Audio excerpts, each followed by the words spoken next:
The silence of a frozen lake is broken in an instant. One moment, you're standing on what feels like solid ground. The next, a sickening crack echoes, and the world dissolves into a maelstrom of frigid, dark water. Your body disappears beneath the surface. The shock is absolute, a full-body gasp that steals the air from your lungs. Panic tries to take hold as the icy water seeps into your clothes, weighing you down, pulling you under. This isn't a scene from a movie. This is a real and terrifyingly fast way that nature can turn against you. How you react in the next few minutes will determine whether you live or die. When you plunge into ice-cold water, your body's first reaction is something called the cold shock response. It's an involuntary gasp for air, followed by a period of hyperventilation that you can't control. This is arguably the most dangerous moment. If your head is underwater when that gasp happens, you can instantly drown. Your heart rate and blood pressure skyrocket, putting immense strain on your cardiovascular system. Many fatalities happen right here, in this first minute, not from hypothermia, but from the initial shock and panic. The key is to fight the instinct to thrash wildly. Your only job in this first minute is to get your head above water and control your breathing. Don't try to swim. Don't try to climb out. Just focus on not inhaling water and getting your breathing under some semblance of control. It feels impossible, but your survival depends on it. You have to endure this initial, violent physiological assault. This brings us to a critical survival principle known as the 1-1-0-1 rule. It's a simple, powerful framework that breaks down your survival timeline. The first number, 1, stands for that 1 minute of cold shock we just discussed. You have about 1 minute to get your breathing under control. The next number, 10, represents the 10 minutes of meaningful movement you have before your muscles become too cold to function properly. This is your window of opportunity to perform a success rescue.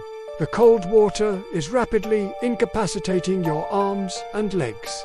After about 10 minutes, you will lose the fine motor control and then the gross motor control needed to pull yourself out. Finally, the last one stands for 1 hour. This is approximately how long it takes for unconsciousness to set in due to hypothermia, assuming you can keep your head above water. So, let's recap.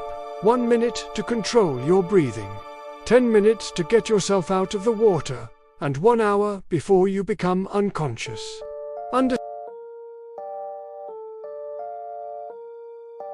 Let's focus back on that first, critical minute. The water is a crushing, painful cold. Your entire body is screaming at you to panic. But panic is the enemy. It wastes precious energy and clouds your judgment. You must force yourself to be calm. The most effective way to do this is by taking control of your breath.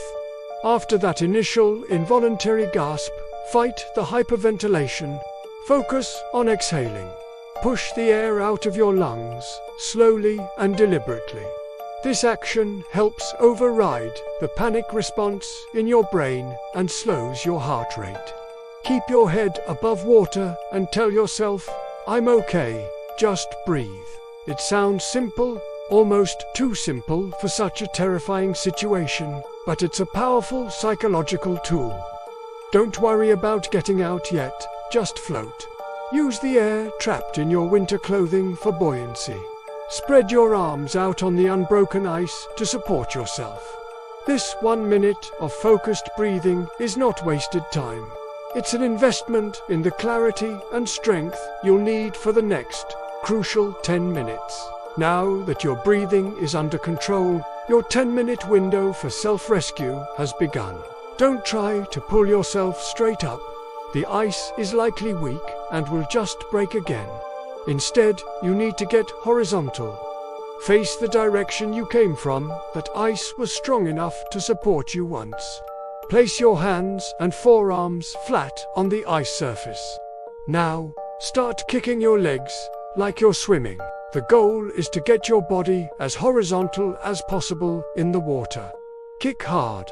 This motion will drive your lower body up towards the surface. Once you're in a more horizontal position, use a powerful kick to propel your torso up and onto the ice, almost like a seal getting out of the water. Don't stand up.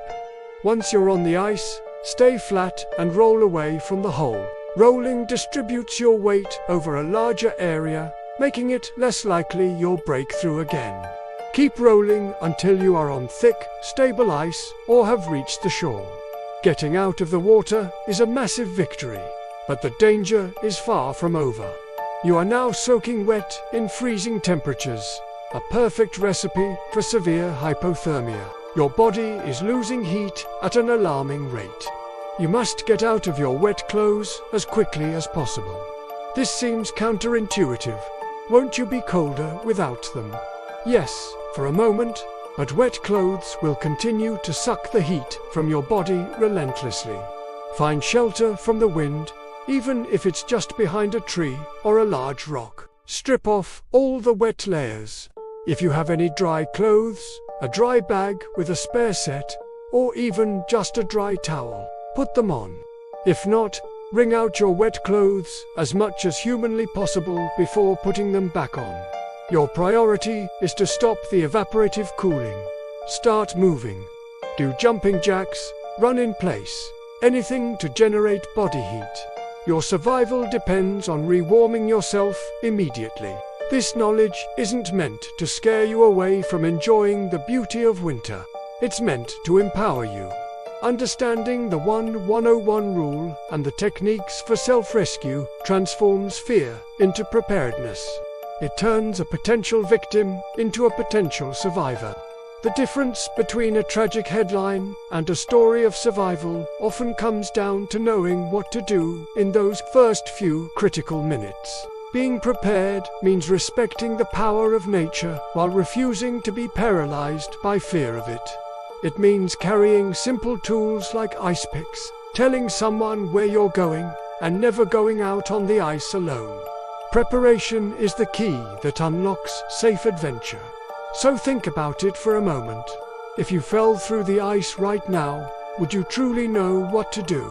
The calm, the breathing, the kick and roll, it's a sequence that can save your life. Learning these skills is one of the most important things you can do for yourself and your loved ones. Thanks for watching. If you found this information valuable, consider subscribing for more survival insights. Stay safe out there.